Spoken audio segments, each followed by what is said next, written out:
Cinema বের হলে আমরা পড়ে থাকি শুধু ওই সিনেমা নিয়ে, কিন্তু এটা ভাবি না আমাদের সিনেমা কপি করে হয় অন্য সিনেমা, আবার অন্য সিনেমা কপি করে নির্মিত হয় বাংলা সিনেমা। তো আজকে এমন দুইটি সিনেমা নিয়ে কথা বলবো 2026 সালে ঈদ ঘিরে মুক্তি পাওয়া সিনেমা প্রিন্স নিয়ে। এই ঈদে শাকিব খানের অভিনীত সিনেমা প্রিন্স রয়েছে আলোচনার কেন্দ্রবিন্দুতে।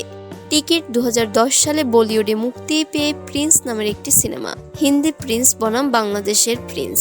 আজকে আমরা জানতে চলেছি এই দুই প্রিন্স আর এর মধ্যে কে এগিয়ে রয়েছে। হিন্দি প্রিন্স 2010 সালে মুক্তি পাওয়ার পর পুরোপুরি ব্লপ হয়ে যায়, কিন্তু শাকিব খানের প্রিন্স মাত্র 4 দিনই ভালো আয় করছে। বলিউড মুক্তিপ্রাপ্ত প্রিন্স সিনেমায় অভিনয় করেছিলেন বিবেক ওবেরয়, পরিচালনা করেছিলেন কুকি গুলাটি।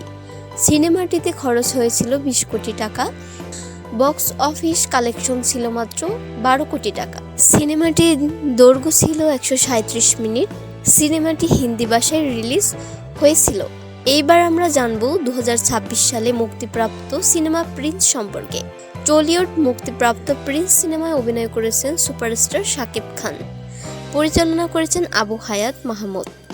সিনেমাটিতে খরচ হয়েছে 12 কোটি টাকা। এই সিনেমা বক্স অফিস কালেকশন 4 দিনে 9 কোটি টাকা।